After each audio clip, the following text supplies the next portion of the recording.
ಪಾತ್ರವನ್ನು ಮಾಡಿ ದೇವರಾಗಿ ನಮ್ಮಲ್ಲಿ ಅಜರಾಮರಾಗಿ ಉಳಿದಿರೋರು ಬಿ ಸರೋಜಾದೇವಿ ಅವರ ಅಂತ್ಯ ಸಂಸ್ಕಾರ ಚನ್ನಪಟ್ಟಣದ ದಶವಾರದಲ್ಲಿ ನಡೆಯುತ್ತೆ.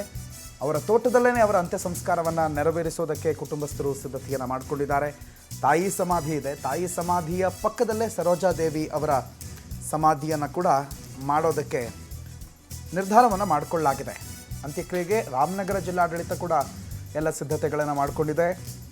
ಸಕಲ ಸರ್ಕಾರಿ ಗೌರವಗಳ ಜೊತೆಗೆ ಅಂತ್ಯ ಸಂಸ್ಕಾರ ನೆರವೇರುತ್ತೆ. ಆ ಬಗ್ಗೆ ಮಾನ್ಯ ಮುಖ್ಯಮಂತ್ರಿಗಳು ಕೂಡ ಈಗಾಗಲೇ ಮಾತನಾಡಿದ್ದಾರೆ. ಸಿದ್ಧತೆಗೆ ವಾಹನಗಳನ್ನು ಗಮನಿಸ್ತಾ ಇದ್ದೀರಿ. ಇದೇ ವಾಹನದ ಮುಖಾಂತರ ಬೆಂಗಳೂರಿನ ಮಲ್ಲೇಶ್ವರದ ನಿವಾಸದಿಂದ ದಶವಾರಕ್ಕೆ ಅವರ ಪಾರ್ಥಿವ ಶರೀರವನ್ನು ಕೊಂಡೊಯ್ಯಲಾಗುತ್ತೆ. ಬೆಂಗಳೂರಿನ ಮನೆಯಿಂದ ಇನ್ನೇನು ಕೆಲವೇ ಕ್ಷಣಗಳಲ್ಲಿ ಪಾರ್ಥಿವ ಶರೀರ ಹೊರಡುತ್ತೆ ಮಲ್ಲೇಶ್ವರದ ನಿವಾಸದಿಂದ. ಅವರ ಹುಟ್ಟೂರು ದಶವಾರ, ಅಲ್ಲಿರುವಂಥ ಅವ್ರದ್ದು 4 ಎಕರೆ ಜಮೀನು. ಆ 4 ಎಕರೆ ಜಮೀನಿನಲ್ಲಿ ಅವರ ಅಂತ್ಯ ಸಂಸ್ಕಾರ. ಆ ಮಧ್ಯೆ ಚನ್ನಪಟ್ಟಣ ಮಾರ್ಗ ಮಧ್ಯೆ 2 ಕಡೆ ಅಂತಿಮ ದರ್ಶನಕ್ಕೆ ಒಂದು ಸ್ವಲ್ಪ ವಾಹನಗಳನ್ನು ನಿಲುಗಡೆ ಮಾಡ್ತಾರೆ. ಆಮೇಲೆ ನೇರವಾಗಿ ಅವರ ಸ್ವಗ್ರಾಮವನ್ನು ತಲುಪುತ್ತೆ. ಆಮೇಲೆ ಅಂತ್ಯಕ್ರಿಯೆ ನೆರವೇರುತ್ತೆ. ಅಂತ್ಯಕ್ರಿಯೆಯಲ್ಲೂ ಕೂಡ ಹಲವು ಗಣ್ಯರು ಭಾಗಿಯಾಗುವ ನಿರೀಕ್ಷೆ ಇದೆ. ಸಿನಿಮಾ ಮತ್ತು ರಾಜಕೀಯ ಗಣ್ಯರು ಭಾಗಿಯಾಗ್ತಾರೆ. ಹಾಗಾಗಿ ಅಲ್ಲಿಯೂ ಕೂಡ ಬ್ಯಾರಿಕೇಡ್ಗಳನ್ನು ಅಳವಡಿಸಿ ಎಲ್ಲ ಸಿದ್ಧತೆ ಮಾಡಿಕೊಂಡಿದ್ದಾರೆ ಮತ್ತು ರಾಜ್ಯದ ಸರ್ಕಾರಿ ಗೌರವಗಳ ಜೊತೆಗೆ ಅಂತ್ಯ ಸಂಸ್ಕಾರವನ್ನು ನೆರವೇರಿಸಲಾಗುತ್ತೆ. ರಾಜ್ಯ ಸರ್ಕಾರಿ ಗೌರವ ಸಲ್ಲಿಕೆ ಅಂತ ಮಾನ್ಯ ಮುಖ್ಯಮಂತ್ರಿಗಳು ಕೂಡ ಈಗಾಗಲೇ ತಿಳಿಸಿದ್ದಾರೆ. ಚಿರಶಾಂತಿ ವಾಹನ ಸರೋಜಾದೇವಿಯವರನ್ನು ಬೆಂಗಳೂರಿನಿಂದ ಅವರ ಹುಟ್ಟೂರಿಗೆ ಅವರ ಕೊನೆಯ ಯಾತ್ರೆಗೋಸ್ಕರ ಹೋಗುವಂಥ ವಾಹನ. ಇದರ ಸಿದ್ಧತೆಗಳು ಈಗಾಗಲೇ ಆಗ್ತಾ ಇದೆ. ಸುಚಿತ್ರಾ ರಾಮನಗರದ ದಶಾವಾರದಲ್ಲಿದ್ದಾರೆ, ನೇರ ಸಂಪರ್ಕದಲ್ಲಿ ಜಾಯ್ನ್ ಆಗ್ತಿದ್ದಾರೆ. ಸುಚಿತ್ರಾ, ಏನೇನು ಸಿದ್ಧತೆಗಳು ಆಗ್ತಾ ಇದೆ? ಯಾರ್ಯಾರು ಆಗಮನ ಆಗಿದೆ? ಈಗಾಗಲೇ ಎಷ್ಟು ಗಂಟೆಗೆ ಅಲ್ಲಿ ಪಾರ್ಥಿವ ಶರೀರ ತಲುಪುವ ನಿರೀಕ್ಷೆ ಇದೆ? ಮಾರ್ಗ ಮಧ್ಯದಲ್ಲಿ ಎಲ್ಲೆಲ್ಲಿ ನಿಲ್ಲಿಸ್ತಾರೆ ಅನ್ನುವಂಥ ಮಾಹಿತಿ ಇದೆ ಸುಚಿತ್ರಾ? ಪ್ರಣುತ್, ಏನಂತ ಹೇಳಿದರೆ ಅವರ ಸ್ವಗ್ರಾಮ ಚನ್ನಪಟ್ಟಣ ತಾಲೂಕಿನ ದಶವಾರದಲ್ಲಿ ಅವರ ಸರೋಜಾದೇವಿ ಅವರ ಅಂತ್ಯಕ್ರಿಯೆ ಆಗ್ತಾ ಇರುವಂಥದ್ದು ಸದ್ಯ ದೃಶ್ಯದಲ್ಲಿ ನೋಡ್ತಾ ಇರ್ಬೋದು. ಈಗಾಗಲೇ ಎಲ್ಲ ರೀತಿಯ ಸಕಲ ಸಿದ್ಧತೆ ಇಲ್ಲಿನ ಜಿಲ್ಲಾಡಳಿತ ಮಂಡಳಿಯಿಂದ ಆಗಿರುವಂಥದ್ದು. ಈಗಾಗಲೇ ಪೊಲೀಸರು ಕೂಡ ಬಿಗಿ ಬಂದೋಬಸ್ತನ್ನು ಕೈಗೊಳ್ತಾ ಇದ್ದಾರೆ. ಜೊತೆಗೆ ಬ್ಯಾರಿಕೇಡ್ಗಳನ್ನು ಹಾಕಿ ಎಲ್ಲ ರೀತಿಯ ವ್ಯವಸ್ಥೆಯನ್ನು ಕೂಡ ಈಗಾಗಲೇ ಮಾಡಿರುವಂಥದ್ದು. ಸಾಕಷ್ಟು ಪೊಲೀಸ್ ಸಿಬ್ಬಂದಿಗಳು ಕೂಡ ಬಂದಿರುವಂಥದ್ದು. ಯಾಕಂತ ಹೇಳಿದರೆ ಬಿ ಸರೋಜಾದೇವಿ ಅವರ ಒಂದು ಅಂತ್ಯಕ್ರಿಯೆಗೆ ಸಾಕಷ್ಟು ಜನರು ಭಾಗಿಯಾಗುವಂಥದ್ದು. ಅವರ ಅಭಿಮಾನಿಗಳಾಗಿರ್ಬೋದು, ರಾಜಕೀಯ ಗಣ್ಯರಾಗಿರ್ಬೋದು ಅಥವಾ ಕಲಾವಿದರು ಸಾಕಷ್ಟು ಒಂದು ರೀತಿಯಲ್ಲಿ ಬರ್ತಾರೆ. ಹಾಗಾಗಿ ಯಾವುದೇ ಒಂದು ರೀತಿಯಲ್ಲಿ ತೊಂದರೆಗಳಾಗಬಾರ್ದು ಅಂತ ಹೇಳಿ ಈಗಾಗಲೇ ಪೊಲೀಸರು ಬ್ಯಾರಿಕೇಡ್ಗಳನ್ನ ಹಾಕಿರುವಂಥದ್ದು. ಜೊತೆಗೆ ಗಣ್ಯರಿಗೆ ಚೇರ್ ವ್ಯವಸ್ಥೆಯನ್ನು ಕೂಡ ಮಾಡಲಾಗಿರುವುದು. ಈಗಾಗಲೇ ಸಾಕಷ್ಟು ಜಿಲ್ಲಾಡಳಿತ ಮಂಡಳಿ ಹಾಗೂ ತಾಲೂಕು ಆಡಳಿತ ಮಂಡಳಿಯ ಅಧಿಕಾರಿಗಳು ಸ್ಥಳಕ್ಕೆ ಭೇಟಿಯನ್ನ ಕೊಟ್ಟಿದ್ದಾರೆ. ಆ ನಂತರದಲ್ಲಿ ಮಲ್ಲೇಶ್ವರಂನ ನಿವಾಸದಿಂದ ಪಾರ್ಥಿವ ಶರೀರ ರವಾನೆ ಆಗುತ್ತೆ. ಆ ನಂತರದಲ್ಲಿ ಮಲ್ಲೇಶ್ವರದಿಂದ ಚನ್ನಪಟ್ಟಣ ಮಾರ್ಗ ಮಧ್ಯದಲ್ಲಿ ಅಂದರೆ ಚನ್ನಪಟ್ಟಣದ ಗಾಂಧಿ ಭವನದ ಬಳಿ ಜನರಿಗೆ ಅಂತಿಮ ದರ್ಶನಕ್ಕೆ ಒಂದು ಅವಕಾಶವನ್ನ ಕೂಡ ಕಲ್ಪಿಸಲಾಗುತ್ತೆ. ಯಾಕಂತ ಹೇಳಿದ್ರೆ ಚನ್ನಪಟ್ಟಣ ತಾಲೂಕಲ್ಲೂ ಕೂಡ ಸಾಕಷ್ಟು ಒಂದು ರೀತಿಯಲ್ಲಿ ಸರೋಜಾದೇವಿ ಅವರಿಗೆ ಅಭಿಮಾನಿಗಳಿದ್ರು. ಆದ್ರಿಂದ ಗಾಂಧಿ ಭವನದ ಬಳಿ 10 ನಿಮಿಷಗಳ ಕಾಲ ಅಂತಿಮ ದರ್ಶನಕ್ಕೆ ಅವಕಾಶವನ್ನ ಮಾಡಿಕೊಳ್ಳಲಾಗುತ್ತೆ. ಆ ನಂತರದಲ್ಲಿ ಅವರ ನಿವಾಸದಲ್ಲಿನೂ ಕೂಡ ಅವರ ಪಾರ್ಥಿವ ಶರೀರವನ್ನ ಇಟ್ಟು ಅಂತಿಮ ನಮನಕ್ಕೆ ಅಲ್ಲಿನ ಗ್ರಾಮಸ್ಥರಿಗೆ ಅನುವು ಮಾಡಿಕೊಳ್ಳಲಾಗುತ್ತೆ. ಈ ಬಗ್ಗೆ ಮಾತಾಡಲಿಕ್ಕೆ ಈ ದಶವಾರ ಗ್ರಾಮದ ಸ್ಥಳೀಯ ವ್ಯಕ್ತಿಗಳು ಹಾಗೂ ಅಧ್ಯಕ್ಷರು ನಮ್ಮ ಬಳಿ ಇದ್ದಾರೆ. ಅವ್ರನ್ನ ಮಾತಾಡಿಸ್ತಾ ಹೋಗ್ತೀನಿ. ಯಾವ ರೀತಿ ಅಂತಿಮ ದರ್ಶನಕ್ಕೆ ಸಿದ್ಧತೆಯನ್ನ ಮಾಡಿಕೊಳ್ಳಲಾಗಿದೆ ಹಾಗೂ ಯಾವ ರೀತಿಯಲ್ಲಿ ಅಂದ್ರೆ ಒಕ್ಕಲಿಗ ಸಂಪ್ರದಾಯದ ರೀತಿಯಲ್ಲಿ ಅವರ ಅಂತ್ಯ ಸಂಸ್ಕಾರವನ್ನ ಮಾಡ್ತಾರೆ ಅನ್ನೋದು ಇದೀಗ ತಿಳಿದು ಬಂದಿರುವಂತದ್ದು. ಸದ್ಯ ಅವರನ್ನೇ ಮಾತಾಡಿಸ್ತಾ ಹೋಗ್ತೀನಿ.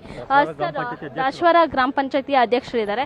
ಸರ್, ಯಾವ ರೀತಿ ಅಂತಿಮ ಸಂಸ್ಕಾರವನ್ನ ಮಾಡ್ತಾ ಇದ್ದಾರೆ? ಎಷ್ಟು ಗಂಟೆಗೆ ಬರುತ್ತೆ ಸರ್ ಬಾಡಿ? ಇಲ್ಲಿಗೆ ಒಂದು 2 ಗಂಟೆ ಸುಮಾರಿಗೆ ಊರಿಗೆ ಬರುತ್ತೆ ಅಂತ ಹೇಳಿದ್ದಾರೆ. ಊರು ಬಂದು ತದನಂತರ ಮನೆ ಹತ್ರ ಒಂದು ವೀಕ್ಷಣೆಗಿಟ್ಟು ತದನಂತರ ದೇವಸ್ಥಾನದವರೆಗೂ ಮೆರವಣಿಗೆ ಮುಖಾಂತರ ಕರ್ಕೊಂಡೋಗಿ ಊರ ಮುಂದೆ ಅಲ್ಲಿಂದ ಇಲ್ಲಿಗೆ ಮೆರವಣಿಗೆ ಮುಖಾಂತರ ತಂದು ಇಲ್ಲಿ ಅಂತಿಮ ಸಂಸ್ಕಾರ ನಡೆಸ್ತೀವಿ. ಯಾವ ಸಂಪ್ರದಾಯದ ಮೂಲಕ? ಒಕ್ಕಲಿಗರ ಸಂಪ್ರದಾಯದ ಪ್ರಕಾರ ನಡೆಸ್ತೀವಿ. ಅಂದ್ರೆ ಈ ಊರಿಗೆ ಬರ್ತಾ ಇದ್ರ ಸರೋಜಾದೇವಿ ಅವರು ಹೇಗಿದ್ರು? ಅವ್ರಿಗೆ ಫ್ರೀ ಆಗಿರ್ತದೆ 1 ತಿಂಗಳು 2 ತಿಂಗಳಿಗೋಸ್ಕರ ಅವ್ರು ಫ್ರೀ ಇದ್ದಾಗ ಇಲ್ಲಿ ಬರ್ತಿದ್ರು. ಸ್ವಲ್ಪ ವಿಶ್ರಾಂತಿ ತಗೊಂಡು ಒಂದು ನೈಟ್ ಇಲ್ಲಿ ಉಳ್ಕೊಂಡು ಇದ್ದು ಹೋಗ್ತಾ ಇದ್ರು. ಸರ್, ಒಂದಷ್ಟು ಶಾಲಾ ಅಭಿವೃದ್ಧಿ ಕೆಲಸವನ್ನ ಕೂಡ ಮಾಡಿಕೊಟ್ಟಿದ್ರು ಅಂತಾನೂ ಕೂಡ ಹೇಳ್ತಾ ಇದ್ರು. ಯಾವ ರೀತಿ ಶಾಲಾ ಅಭಿವೃದ್ಧಿಗಳಲ್ಲಿ ಕೈಗೊಟ್ಟು? ಊರಿನ ದಶವಾರ ಶಾಲೆ ಕಟ್ಟಡಗಳು ಶಿಥಿಲಗೊಂಡಿತ್ತು. ಆ ಟೈಮ್ನಲ್ಲಿ ಊರಿನ ಜನಗಳೆಲ್ಲ ಕೇಳ್ಕೊಂಡ ತಕ್ಷಣ ಅವ್ರು ಒಂದೇ ಮನಸ್ಸಿಂದ 3 ಕಟ್ಟಡವನ್ನು ಕಟ್ಸ್ಕೊಟ್ಟಿದ್ದಾರೆ ಊರು ಗ್ರಾಮದಲ್ಲಿ, ಅಭಿವೃದ್ಧಿ ಮಾಡಿಕೊಟ್ಟಿದ್ದಾರೆ. ನಮ್ಮ ಊರಿಗೆ ಕರೆಂಟ್ ಬರೋಕ್ಕೋಸ್ಕರ ಪ್ರಥಮವಾಗಿ ಅವರಿಂದನೇ ನಮ್ಮ ಊರಿಗೆ ಫಸ್ಟ್ ಕರೆಂಟ್ ಬಂದದ್ದು ಕೂಡ ಒಳ್ಳೆ ಅಭಿವೃದ್ಧಿ ಕೆಲಸವನ್ನು ಮಾಡಿಕೊಟ್ಟಿದ್ದಾರೆ. ಸರ್, ನಿಮ್ಮ ಮತ್ತೆ ಸರೋಜಾದೇವಿಯವರು ಊರಿಗೆ ಬಂದಂಥ ಸಂದರ್ಭದಲ್ಲಿ ಗ್ರಾಮಸ್ಥರ ನಡುವೆ ಒಡನಾಟ ಹೇಗಿತ್ತು? ಯಾಕಂತ ಹೇಳಿದರೆ ಅವರು ಸ್ಟಾರ್ ಆಗಿದ್ರು, ಜೊತೆಗೆ ಸಾಕಷ್ಟು ಒಂದು ಚಲನಚಿತ್ರಗಳಲ್ಲಿ ನಟನೆಯನ್ನು ಮಾಡಿದರು, ಬಹುಭಾಷಾ ತಾರೆ ಅಂತ ಕರೆಸ್ಕೊಳ್ತಾ ಇದ್ರು. ಹೇಗಿತ್ತು ಅವ್ರು ಬಂದಂಥ ಸಂದರ್ಭದಲ್ಲಿ? ಇಲ್ಲ, ಜನ ಎಲ್ಲ ಅವ್ರು ಬಂದಿದ್ದಾರೆ ಅಂದರೆ ಮನೆ ಹತ್ರ ಬಂದು ನೋಡ್ಕೊಳ್ಳೋರು, ಮಾತಾಡ್ಸ್ಕೊಂಡು ಹೋಗೋರು, ಹೇಗಿದ್ದೀರಿ ಅಂತೆಲ್ಲ ಕೇಳ್ಕೊತಿದ್ರು. ಅವ್ರನ್ನೂ ಎಲ್ಲ ಮಾತಾಡಿಸಿ ಇಲ್ಲೇ 1 ದಿನದಿಂದ 2 ದಿನ ಉಳ್ಕೊಂಡು ಹೋಗ್ತಾಯಿದ್ರು. ಅಂದ್ರೆ ಇತ್ತೀಚೆಗೆ ಯಾವಾಗಾದ್ರೂ ಭೇಟಿ ಕೊಟ್ಟು? ಈಗ 4 ತಿಂಗಳಲ್ಲಿ ಇಲ್ಲಿಗೆ ಬಂದಿದ್ದು, ಅಲ್ಲಿಂದ ಈಚೆ ಬಂದಿಲ್ಲ ಅವರು. ಅವರ ಮಕ್ಕಳು ಏನಾದರೂ ಗ್ರಾಮಕ್ಕೆ ಬರ್ತಾ ಇದ್ರು? ಅವರ ಸಾಕು ಮಗಳಾದ ಇವರು ಬರ್ತಾ ಇದ್ರು. ಸರ್, ಅವ್ರಿಗೆ ಗಾರ್ಡನ್ ಅಂದ್ರೆ ತುಂಬಾ ಇಷ್ಟ ಇತ್ತು, ಹೂ ತೋಟಗಳನ್ನ ಮಾಡ್ತಾ ಇದ್ರು ಅನ್ನೋದು ಕೇಳ್ಪಟ್ಟೆ. ಹೌದು, ಯಾವುದೇ ಹೂವು ಇದ್ರು ಅವರು ಸಣ್ಣ ಮಾಡ್ಕೊಂಡೆ ಅದನ್ನು ಫೋಟೋಗೆ ಮುಟ್ತಿದ್ರು. ಇಲ್ಲಿ ಅವ್ರ ತಾಯಿ ಗೋರಿಗೆ ಹೂವು ತಂದು ಈ ಬರೀ ಕೈಲಿ ಬಂದ್ರು ಹೂವನಾರು ಇಟ್ಬಿಟ್ಟೆ ಪೂಜೆ ಮಾಡ್ಕೊಂಡು ಹೋಗ್ತಾ ಇದ್ದದ್ದು. ತುಂಬಾ ಆಸೆ ಇತ್ತು ಹೂವಿನ ಮೇಲೆ ಅವ್ರಿಗೆ. ಇವತ್ತು ಅವರು ನಮ್ಮನ್ನೆಲ್ಲ ಅಗಲಿರುವಂತದ್ದು ಎಷ್ಟು ದುಃಖದ ಸಂಗತಿ ಸರ್. ಇಲ್ಲಿ ನಮ್ಮ ದಸರಾ ಗ್ರಾಮಸ್ಥರಿಗೆಲ್ಲ ತುಂಬಾ ನೋವಾಗ್ತಾ ಇದೆ. ನಮ್ಮ ಅವರಿಂದಲೇ ನಮ್ಮ ಊರೆಲ್ಲ ಇಡೀ ಪ್ರಪಂಚಕ್ಕೆ ಹೆಸರುವಾಸಿ ಆಯ್ತು ನಿನ್ನೆಯಿಂದ. ಅಷ್ಟೊಂದು ಹೆಸರು ಮಾಡಿದವರು ನಮ್ಮೂರವರು ಇಲ್ಲಿ ಬಂದು ಮಣ್ಣು ಮಾಡ್ತಾ ಇರೋದ್ರಿಂದ ನಮ್ಗೆ ತುಂಬಾ ಸಂತೋಷ ಆಗ್ತಾ ಇದೆ. ಸರ್, ಬಹುಭಾಷಾ ತಾರೆ ಇವತ್ತು ನಮ್ಮನ್ನ ಅಗಲಿದ್ದಾರೆ, ಏನ್ ಹೇಳ್ತೀರಾ ಸರ್ ಗ್ರಾಮಸ್ಥರಾಗಿ? ಬಿ ಸರೋಜಾದೇವಿಯವರು ನಮ್ಮ ಗ್ರಾಮದಲ್ಲಿ ಹುಟ್ಟಿದ್ದೇ ನಮ್ಮ ಅದೃಷ್ಟ ಅಂತ ಹೇಳ್ಬೋದು. ಏಕೆಂದರೆ ನಿನ್ನೆಯಿಂದ ದಸವಾರ ಗ್ರಾಮ ಅಂದರೆ ಯಾರು ಅಂತ ಗೊತ್ತಿರಲಿಲ್ಲ.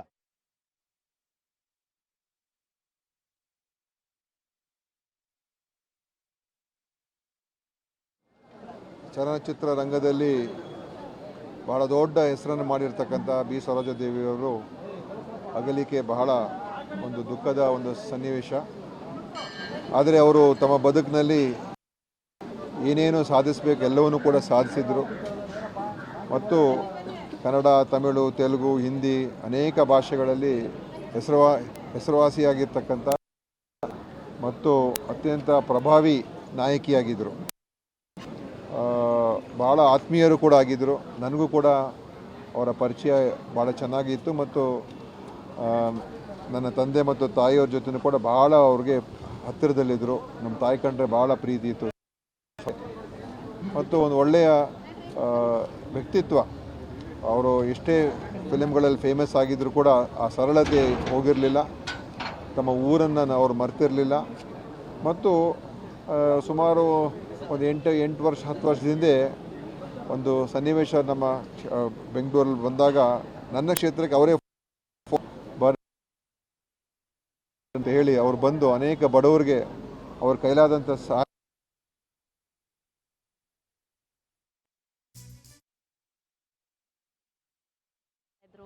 ಅದೇ ಈಗ 2 ತಿಂಗಳು 3 ತಿಂಗಳಿಗೊಮ್ಮೆ ಬರ್ತಾಯಿದ್ರು. ಅವ್ರು ಬಂದಂಥ ಟೈಮಲ್ಲಿ ಅವರ ಪರಿಚಯಸ್ಥರು, ಅವರು ಹಿರಿಯರು, ದೊಡ್ಡವರೆಲ್ಲ ಇರ್ತಿದ್ರು. ಅವರು ಹಿಂದೆ ಓಡಾಡಿರೋರು ಅವರೆಲ್ಲ ಹೋಗ್ತಿದ್ರು, ಮಾತಾಡ್ಸ್ಕೊತಿದ್ರು, ಬರ್ತಿದ್ರು.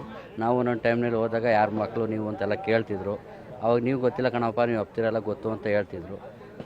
ಅದೆಲ್ಲ ಗೊತ್ತು. ಸರ್, ಮತ್ತೆ ಈ ಒಂದು ಗ್ರಾಮಕ್ಕೆ ಅವರ ಪುತ್ಥಳಿಯನ್ನ ಮಾಡಬೇಕು ಅಂತ ಹೇಳಿ ಗ್ರಾಮಸ್ಥರು ಹೇಳ್ತಾ ಇದ್ರು, ಹೇಗೆ ಸರ್ ಅದು? ಎಲ್ಲ ಯುವಕರುಗಳೆಲ್ಲ ಸೇರಿ ಮಾಡಿದ್ರೆ ಮಾಡ್ಬೋದು.